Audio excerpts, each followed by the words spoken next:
So it turns out there's quite a lot of different versions of the Raspberry Pi. I've got versions there with me. I've got a Raspberry Pi Zero with a shield on it. Used that for something a couple of years ago. And I've got a Raspberry Pi 400, which comes with a keyboard and all the ports. And this is something I'm teaching with actually this trimester. And of course, I have the Raspberry Pi Pico, and this is what I've just been issued as a Raspberry Pi Pico. Now, in order to do debugging with this, we're going to have to do something a little bit more involved than just plugging it in on the USB port. So the USB port is shown on the end here. And on this board, the debugging pins are just here. There's 3 pins, and we're going to use those to connect up some wires to them. And then we will take 2 of these boards, 2 Picos together, and we will use one as a debugging probe to debug code running on the other. Okay, let's see how that works. So it turns out I have another type of Raspberry Pi Pico. It's got a slightly different design. It's like this. So if we compare the two, okay, they've actually got the same pins along here. These header pins are the same. And this one I've just been issued by the professional officers. These don't have any pins, so I'm going to solder to them directly. To make life simple, I'm going to use my 2 Picos that look exactly the same. Okay, and I'm going to follow the instructions so that on one board, I'm going to use the 3 debug pins, which I can point to you. I just here, 1, 2, 3, and I'm going to send the wires that are connected there to 3 pins on the other Pico, which are GP2, GP3, and ground, making sure I get them the right way around. I'm going to use these wires, which I have to just prepare ready to solder by snipping the ends off. Now, maybe for you, will be issued with something that already works out of the box, but for me, I'm going to have to use my trusty soldering iron to connect the wires up. More on that in a moment. Okay, hopefully you can see down below here. We have very minimal tools. I'm going to strip the wires from here, because I've been doing this for 100 years. It's actually really easy for me. And just create some bare wires that I can then connect to my PCB. Very simply.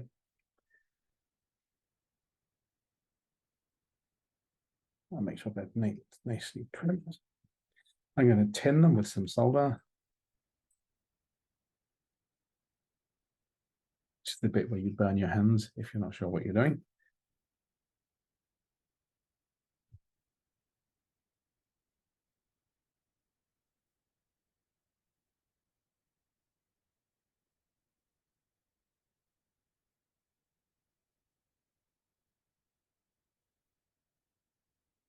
Okay, that's done. Next step is I'll cut them all, trim them so that they're nice length. Don't want them too long. I don't want them too short.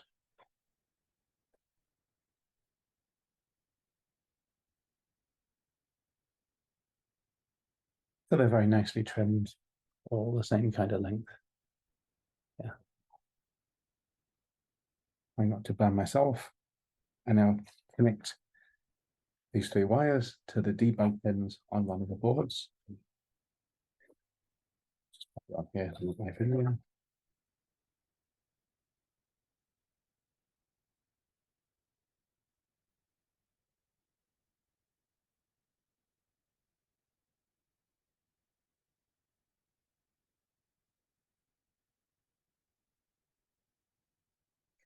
Looks like my board has been exposed to some moisture, so it's not easy to solder onto. Anyway, let's try it with my 3 wires.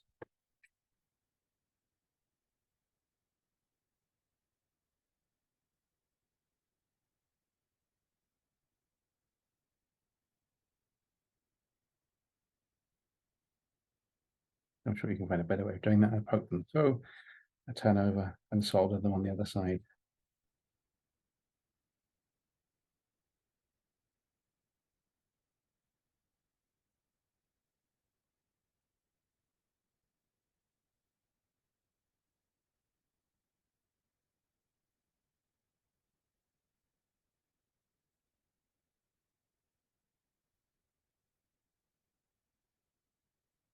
I'm not going to win any prizes from my soldering, but I think it's probably good enough. Let's tidy it up a little bit. This is a high-speed serial interface. So if my soldering is bad and the joint is not good, then it will show up either the thing won't work at all, or there'll be multiple errors. So these 3 pins, there's ground in the middle, there's SW clock and SWDIO. So the ground in the middle in my setup is the grey wire, so I need to make sure that on the other board, that goes to the ground pin, the GND pin. And it happens that GND, GP2 and GP3 are next to each other. So I'll do that. This time I'll solder them slightly differently.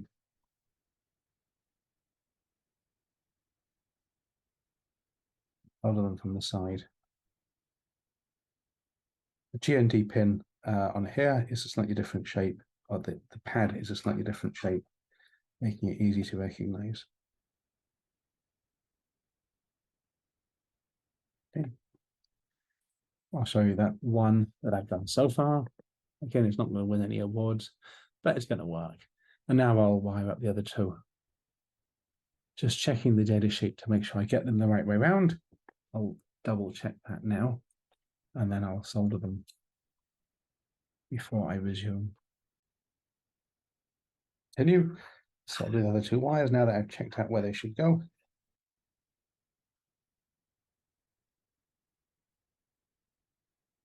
First one. Now the other.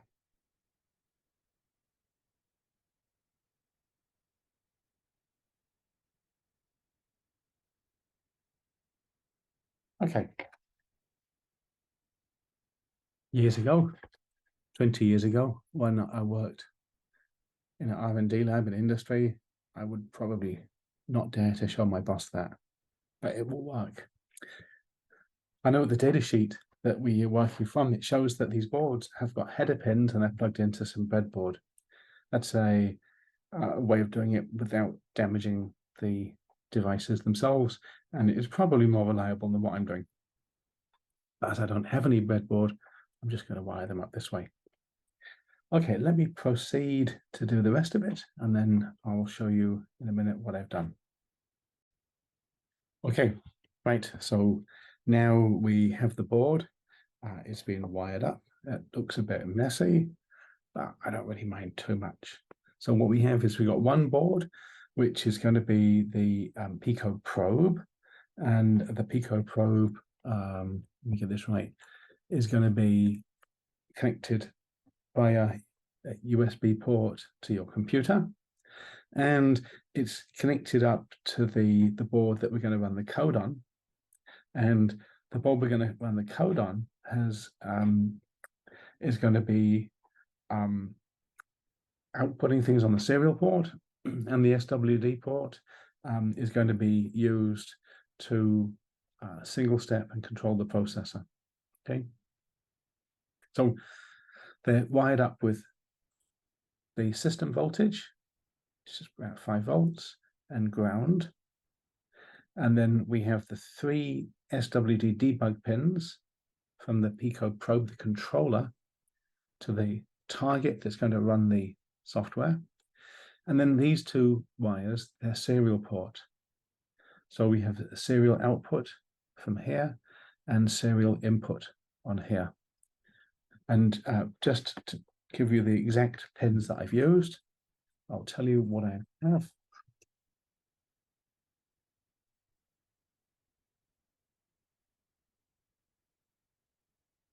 Okay, so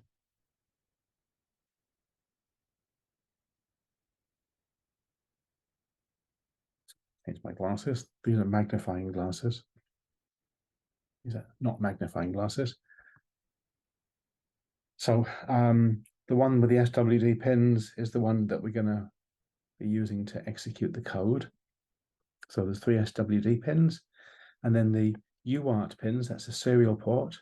It's actually pin GP0 and GP1, and they double up as the UART transmit and receive, respectively. On this board's the one that's going to be connected to the computer. It's going to control the other board. And on this board, we've got the, apart from the power pins, we've got 5 pins in a row here. We have the ground pin, then we got GP2, GP3, GP4, and GP5. GP2 connects to the SWD clock. GP3 connects to the SWD I/O. GP4 connects to the receive pin on this UART, and GP5 connects to the transmit pin on this UART. So when the UART on this transmits, it goes to the receiver on the other board. The transmitter on this board connects to the receiver on this board. So the pins swap over. Okay.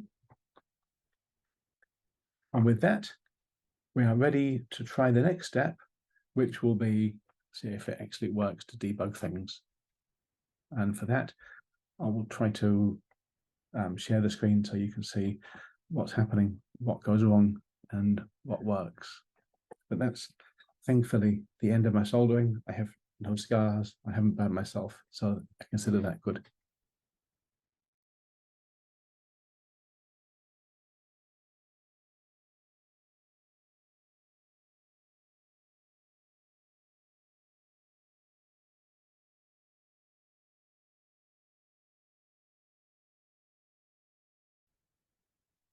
Okay, this thing has been driving me crazy for days. So let me finish the task. You can see I've got a few more wires here I put in for testing. It does work, finally. So let me show you how. I'll share my screen so you can look at my second monitor. Hopefully you can see my screen here. I'm going to plug this in. I've got a USB adapter to micro C. Let's plug it into my computer and let's see what happens. Okay, so I've got a Pi here, which is being used as the picoprobe, and this one here, which is the target. And wired up, I just changed the wires a little bit to make them a bit neater, although it's not very neat still.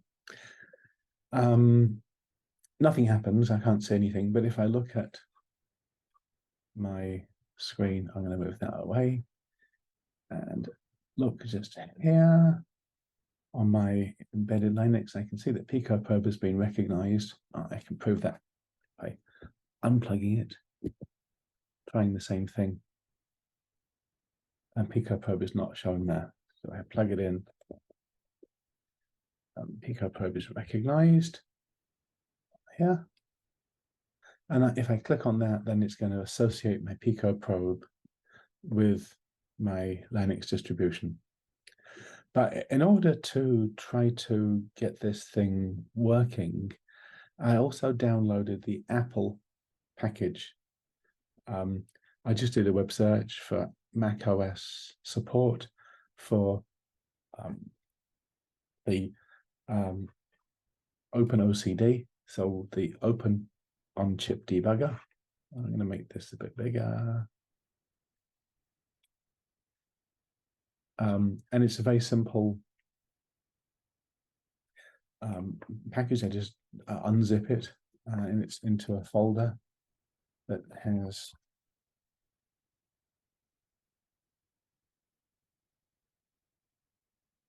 a README, a bin directory, OpenOCD directory, and I put Hello Serial in there. I put Hello Serial 4th of September in that folder. So I can run OpenOCD. Now I've got this plugged in on my Apple. I've got a command that I used previously. I just used up key to get to it. OpenOCD. I'm giving it an interface, CMS IS DAP, which is what the protocol used inside here. The target, that's the thing here. It's a Raspberry Pi 2040 chip. That's that black chip on there. And the command I'm giving it is I'm going to program hello serial 4th of September.elf. Verify, reset, and exit. So I just press enter, and it does a whole lot of things.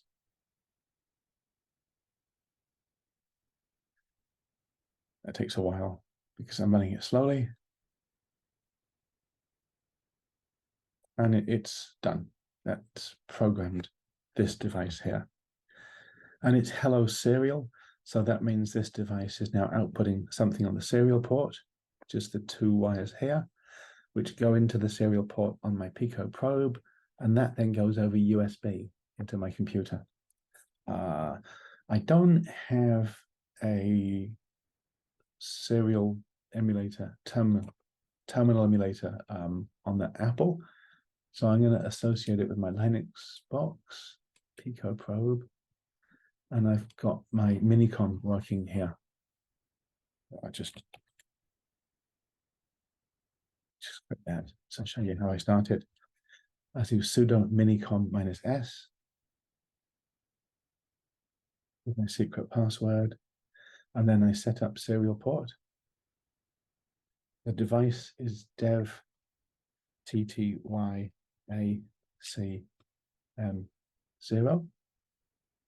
And I don't want flow control, so I press F to remove flow control. Back to here, escape. And this thing is pumping out numbers.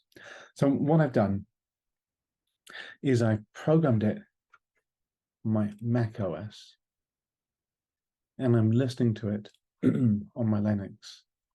I'm now going to program it from my Linux box. So I go into this folder, right, Pico examples build hello world. That's the basic folder. I'm going to edit the hello world example to change the text. Hello world, it's called hello serial. It's called hello serial.c.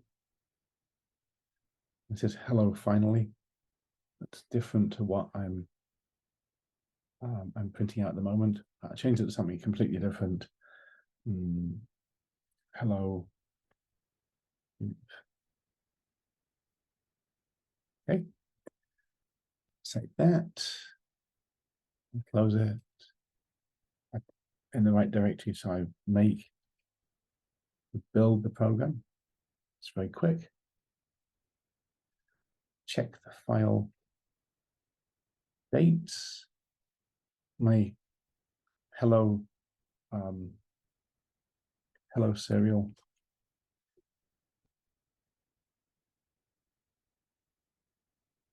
UF2 and .elf is September the 5th, 0832.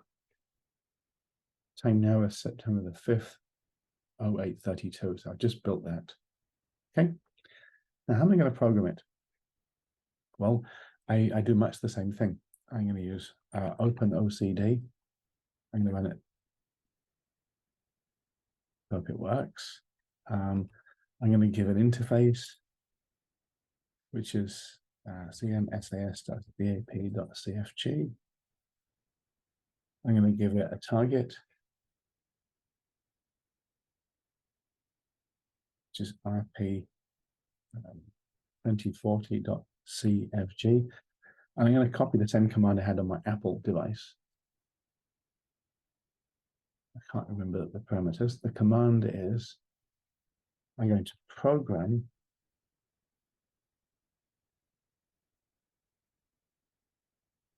serial / hello serial.elf. So I'll point it to the correct file. Verify, reset, exit. Hope that works. Okay, that doesn't work.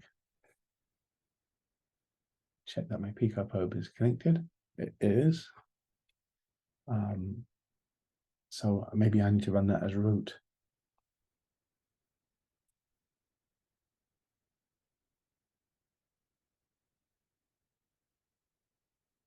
The right password.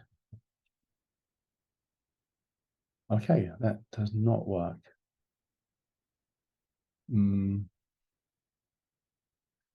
I'll try and do is I'll disconnect my picoprobe. I'll unplug it. I'll plug it in again.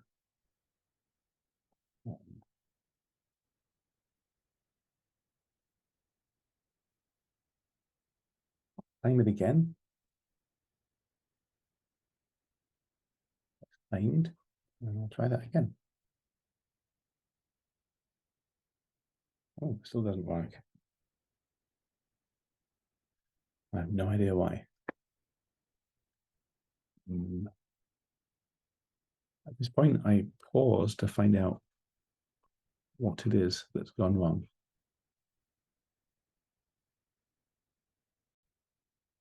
Okay, the command I'm typing is sudo openocd -f file interface cmsis.dat.cfg. That means this interface. And the target is the Raspberry Pi RP2040 chip.cfg. And the command is -c program serial /hello serial.elf verify reset exit. So why I give it that is because my serial program that I just built was just here, serial, hello serial.elf, September the 5th, 0832. And so if I give it this command that I typed in a minute ago, then it should take that serial hello serial.elf and then program it with verify reset exit. So program it, then verify that it's been programmed, then reset the CPU so the program will start, and then exit because I don't need to do any debugging after that. And it does not work. Okay, so the question is, why doesn't it work? It's exactly the same command that I used on my Apple. Okay, same command down the bottom here. So why doesn't it work on the Linux? Well, that's because of something very interesting. That if you look at what the Apple command does, if you read through all the text, there's something here that says info, clock speed 100 kilohertz. Okay. And warning, an adapter speed is not selected in the init scripts. OpenOCD will try and run the adapter at the lowest speed, 100 kilohertz. To remove this warning and achieve reasonable communication speed with the target, set adapter speed or JTAG rclock in the init scripts. Okay. JTAG's joint test action group, something we're going to meet in a later lecture. Maybe it's something to do with that. Maybe I need to change the clock speed. So, well, we'll try that. And I can do that by putting another command.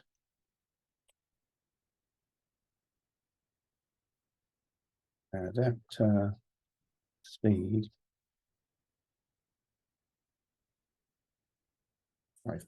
500.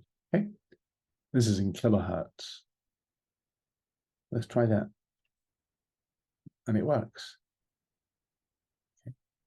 That's very interesting, and it's a lot quicker than the Apple. Let's try making it even faster. Let's try making it 5,000. Still works. It's super quick. Okay, and that was running. If I scroll up, adapter speed is 5,000 kilohertz is 5 megahertz. Okay, so what was happening? If I don't set the adapter speed, then it seems to be defaulting to either 0 or something very, very high. And that's a problem. So it's just something to be mindful of. Okay, that's all good.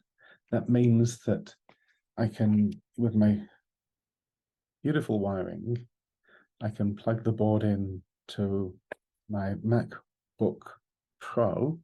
I can program it from the Apple using the downloaded Open OCD package.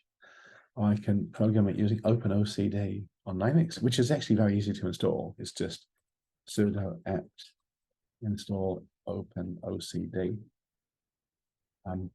It says here Open OCD is already the newest version, so it's already installed. But that was how I installed it. Okay. And once you've installed it, it just works perfectly. You just have to give it the right commands. So I can do this every time I want to program something. But what else can OpenOCD do? Actually, it can give you access to internals on the chip. So to demo that, we're going to try to use Visual Studio again.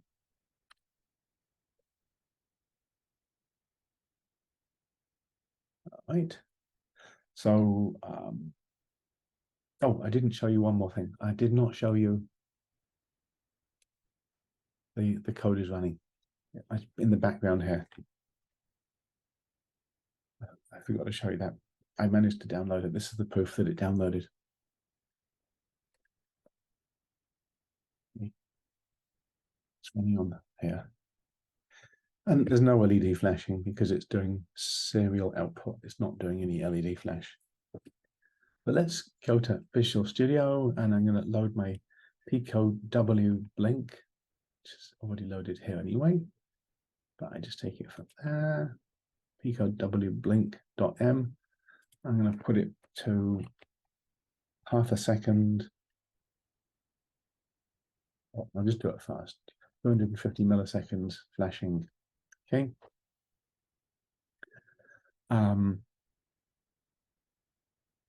Now to program that, I go to just here, picoW Wi-Fi link, and I'll build that. And now I will debug it.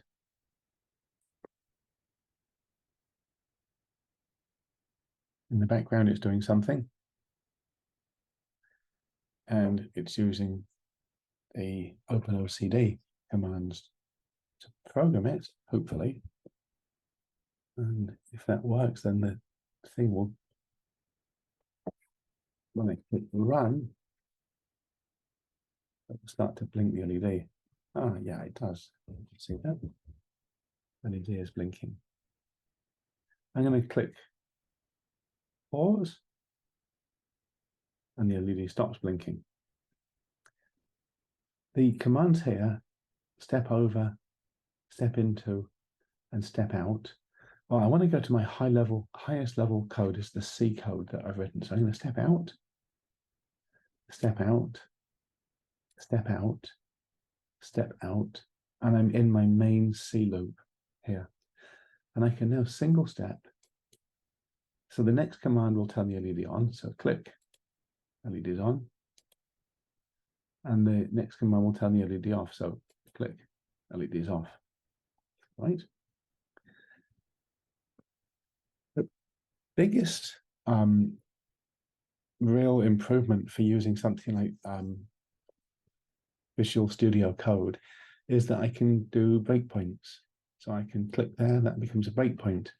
So I just run until I hit the breakpoint. Okay, this is really good for this is a simple example, so it's not useful here, but it's very good to debug step, step, step, especially when you're doing GPIO. I can also use this X peripherals here, which tells me a little bit about the registers that are inside my device. On a typical CPU, like the CPU that you have for here, or another CPU that I've been working on recently, is much faster, 600 megahertz ARM CPU, it's so big. And this one has all GPIO pins. It's got a whole load of them. And these kinds of devices, there would be a register just in the list that would allow me access to the GPIO pins. But as I said in the lecture this week, the GPIO pins on the Raspberry Pi Pico W, they go through the Wi-Fi chip, or at least some of them go through the Wi-Fi chip. The LED goes through the Wi-Fi chip. So it's a little difficult to show how I can modify the registers directly. But later, when we're looking at things like serial ports, SPI, and so on, we can actually see the registers and what they contain here. It's a good way to be able to debug things, UARTs and timers. Okay.